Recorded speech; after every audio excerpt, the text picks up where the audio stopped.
Alright, so today I want to talk about basic compound naming. I have a little worksheet here on the side that I want to kind of go through.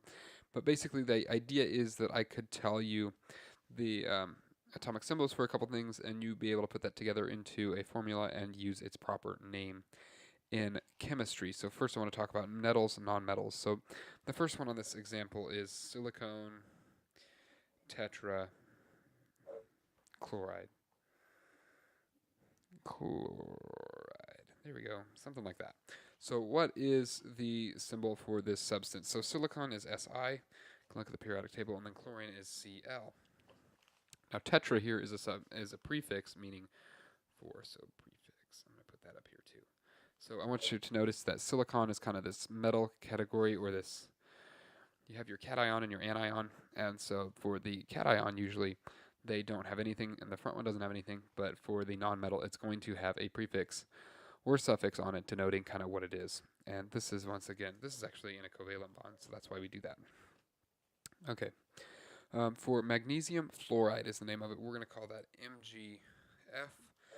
One thing to take a peek at is that Mg has a 2 plus charge, fluorine has a 1 minus charge, and so we're going to need 2 fluorines to balance the charge in that chemical formula. So when you are doing compound naming and writing chemical formulas, do be wary of the charge. For zinc sulfide, once again, zinc, and then sulfide is just S. For this one, I want you to take note in the name that sulfide. It's not sulfur, like this was chloride. It has the "ide" ending. Most of them have the "ide" ending, but it kind of goes how you would think it goes. Next thing I want to talk about is polyatomics. So polyatomics are things such as acetate and permanganate, oxalate, nitrate, nitrite. Those things, just look them up in a polyatomic chart to get them down correctly. Also with the charge to make sure.